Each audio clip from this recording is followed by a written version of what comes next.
Não gasto mais do que 10% daquilo que eu ganho. Saiba muito bem quem são as pessoas que você literalmente escuta. Elas vão moldar o seu futuro. Quando você sabe literalmente o que você quer, faz muito mais sentido, cara, a jornada. Eu me questionava muito com relação ao caminho que eu ia percorrer. Então, ok, eu estou estudando, eu não sei o que eu quero fazer, eu vou descobrir, como todas as pessoas aqui ainda vão, depois eu vou para uma faculdade, quanto eu vou ganhar, quanto tempo vou trabalhar, como será a minha vida, como eu estarei aos 30 anos. Eram perguntas que eu já me fazia antes dos 17, 18 anos. De certo modo, eu percebia que aparentemente eu era a única pessoa que questionava aquilo. Se você me perguntasse na época o que eu gostaria de ser ou fazer, seria ganhar dinheiro. Eu teria mais liberdade para tomar as minhas próprias decisões. E eu parei para pensar, mas ok, eu vou aprender a ganhar dinheiro? Quem pode me ensinar isso numa faculdade? E se a pessoa vai estar numa faculdade me ensinando isso, como é o estilo de vida dela? Já observando aquilo, eu percebia que não iria condizer com o suposto mentor que eu realmente gostaria de adquirir para chegar nesse objetivo. Então foram acúmulos de diversas coisas. Eu sempre fui mais independente. Eu dou crédito a isso graças aos meus pais, que nunca fizeram questão de me dar sempre o que eu pedia nas mãos e etc. Eles são bem trabalhadores, então incentivavam ali o Tiago, do passado, a procurar e perseguir suas próprias coisas. Mas me ajudou de certa forma porque quando eu tentava conseguir alguma coisa que eu queria, eu desejava, seja um bem material, seja, enfim, qualquer tipo de experiência na época, eu sempre percebia o quão limitado eu estava com relação ao dinheiro, sobre esse assunto. Então eu já me questionava sobre como eu resolveria isso no futuro e se eu iria realmente querer seguir aquele caminho. Então uma das decisões que mais me ajudaram nesse momento a sair do primeiro ano do ensino médio foi o fato de eu ter conhecido o marketing digital pelos norte-americanos. Então, como eu já ficava boa parte do tempo no computador, eu me inscrevi em várias listas de e-mails de diversas coisas e de repente eu acabei recebendo um e-mail e entendi meio que o padrão ali do que a pessoa estava não oferecendo, mas fazendo, sabe? Aquele padrão de como ela estava tentando incitar uma venda, incitar os gatilhos e etc. E aquilo me chamou muita atenção. Então eu pensei, eu acho que eu sou capaz, mesmo não tendo tanto conhecimento, de fazer pelo menos uma página como essa pessoa está fazendo na internet, a partir do meu computador em casa. O que eu vendo? Bom, depende muito dentro do digital para quanta pessoa me conhece. Quem talvez esteja me conhecendo agora pelo podcast vai imaginar que eu vendo lifestyle, mas não,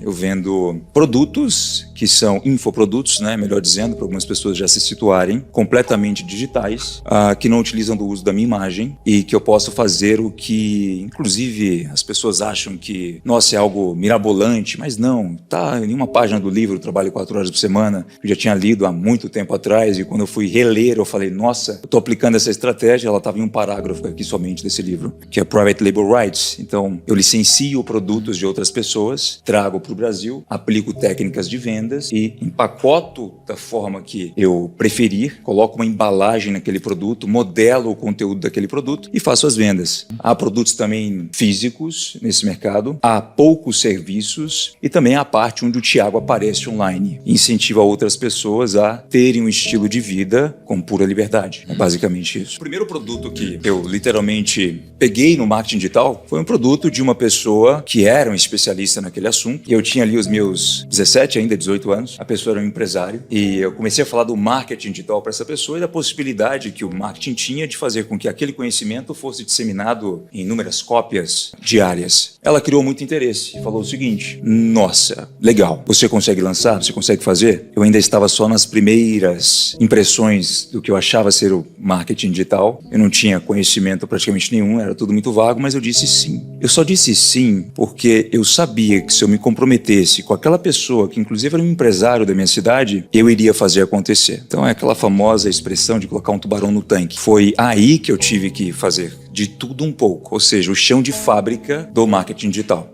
Essa modalidade é muito para pessoas que não querem aparecer, não têm uma habilidade única, elas não querem fazer o que nós chamamos de uma coprodução, então isso se encaixa mais nesse modo. Quando eu tive o insight para fazer o primeiro PLR, a única coisa que eu queria na minha empresa era fluxo de caixa. Eu quero aumentar o fluxo de caixa para que eu possa cobrir uma certa folha de pagamentos para trabalhar outros produtos. Acabou dando mais certo do que eu imaginei. O que muita gente erroneamente pensa sobre o do PLR é que essa sigla é sinônimo de dinheiro. Não, essa sigla não tem nada a ver com isso. É só um método para você conseguir colocar as mãos em um produto de uma maneira mais fácil, mais rápida, digamos assim. Já está pronto, tem alguém dizendo, ok, eu sou especialista nisso, eu posso te vender esse material por esse pagamento ou por esse acordo. E daí, a próxima coisa que ela tem que se preocupar em fazer com maestria é aplicar as técnicas corretas naquele produto para que ele possa vender. Porque ele não vem com as técnicas. Você só ganha puramente o conteúdo. Os materiais geralmente são muito compilados, depende muito do conteúdo. Existem várias formas de você fazer PLR. Quais são os de 5 a 100 dólares? São os PLRs de artigos... 5 dólares? Um artigo, dólares. você pensa em artigo científico, você transforma em metodologia e... Exato. Se você pega aquele conteúdo, trabalha, modela, lapida, a fim de colocá-lo também à frente de outro especialista que vai poder te comprovar que aquele material realmente funciona, quando você o empacota, você coloca o ticket que você quiser. Muitas pessoas já questionaram, né, qual é a diferença de um café para um copo normal para um outro café num copo do Starbucks. É o branding, é o envelopamento do produto. Por exemplo, eu já percebi, não sei se vocês passaram por essa experiência, que ao comprar alguns cursos, até mesmo norte-americanos, eu pagava cerca de 900 dólares num conteúdo, $2 mil num conteúdo, enquanto esse conteúdo tá ali na livraria a R$19,90. É igual palestrante internacional, né? E a questão não é só essa também, há outro ponto importante. Porque quando você adquire um PLR, ou quando a gente começa a falar sobre isso, as pessoas começam a imaginar as coisas que elas podem vender e vão pesquisar, elas veem assuntos que parecem muito subnichados, como esse, por exemplo. Aprenda a cortar custos em casa, ensine seu filho a ler, como dormir melhor, um drone, como dormir melhor. Isso aí, dormir melhor, eu compraria. Rituais matinais, não interessa. A pessoa acha que aquele conteúdo já está disponível na internet. De fato, ele está. E gratuito. E as pessoas compram, então, o que já está disponível gratuitamente? Porque elas compram organização. Se você for, por exemplo, tentar pesquisar isso no YouTube, você vai encontrar diversas coisas sobre como que eu posso tomar banho direito. Só que o melhor vídeo tem 20 views e você nunca vai achar. Exato. Isso mesmo. Exato. Isso acontece pra caramba. Só que, cara, o PLR, assim, ele seria qualquer formato de conteúdo, certo? Desde artigo até vídeo. Artigo, vídeo, audiobook, PDF. Se você coloca mais energia no empacotamento, o ticket sobe para facilitar a absorção da pessoa. Sim. Então, uma coisa é eu entregar algum e-book que a pessoa vai ter que ler, etc. Outra coisa é eu entregar em videoaula, sabe? Eu acrescento mais valor àquele conteúdo. Existe um marketplace de PLRs? Existem vários, mas o melhor que eu gosto, o mais apropriado, se chama google.com. É o melhor, cara. Mas aí, como que eu compro algo lá? Tem um termo específico. Você pesquisa PLR Course About Something, então você vai colocar o nome daquele nicho específico e aí você vai encontrar diversos sites. Por que eu não recomendo um site específico? Porque tem zilhões de sites vendendo inúmeros PLRs. Artigos. Mas não tem umas pilantragens no meio assim? Bastante. É por isso que você tem que comprar, tomar vergonha na cara, pagar uns $5, que é caríssimo, para observar o conteúdo. $5, cara? $5. Cincão, né? E você pega uns conteúdos a $5, como eu vou te dar exemplos. Eu já comprei um e-book a $9,90, $9,90, e eu o vendi com todo o envelopamento, uma lapidação do conteúdo por R$147. Inúmeras cópias todo santo dia. Qual que seria esse processo de envelopamento na sua concepção para trazer valor para o produto? Então, a primeira coisa que você tem que fazer é validar aquele conteúdo. Quando eu não consigo ter uma clareza sobre se aquilo vai funcionar de fato ou não, eu procuro pesquisar todo aquele conteúdo, todas aquelas afirmações, pesquisar artigos que estão comprovando aquilo, e se ele estiver de forma incompleta, digamos assim, eu compro um segundo PLR sobre o mesmo tema. E junto,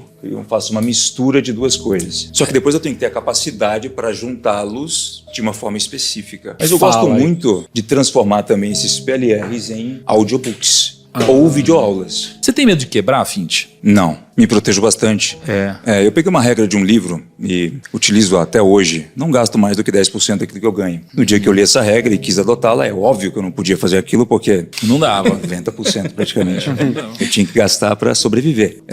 Mas eu passei a fazer isso e levar a sério. E é muito gostoso porque eu coloco no meu wallet, por exemplo, aquilo que eu posso gastar de acordo com o que eu ganhei e eu não dou conta de gastar mais os 10%. E se acumulam para o próximo mês, para o próximo mês, para o próximo mês, para o próximo mês. Então, tá ali. Isso gera também uma certa ambição e um senso de organização. Por quê, Thiago? Eu pude ter a sorte, talvez não sorte, o preparo literalmente, de jovem procurar me relacionar mais com pessoas que estavam falando de negócios e etc. E é óbvio que não eram pessoas da minha idade. E eu conheci um empresário. E esse empresário quebrou porque ele não havia separado pessoa física de pessoa jurídica. Esse faturamento, por exemplo, ele é muito bonito de se ouvir, né?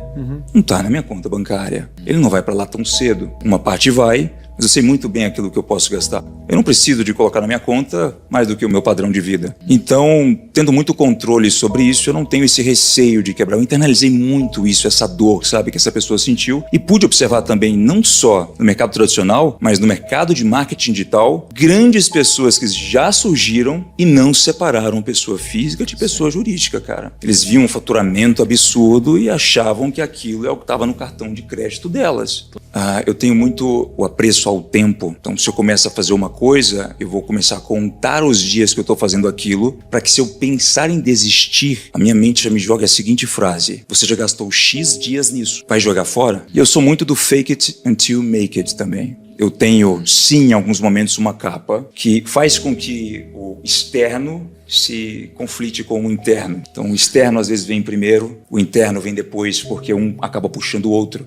Entende o que eu quero dizer? Então, o tempo todo, por exemplo, só o interno e depois o externo. Saiba muito bem quem são as pessoas que você literalmente escuta, porque elas vão moldar o seu futuro. Eu poderia dar uma dica de digital, etc. Mas, cara, não vai fazer diferença nenhuma.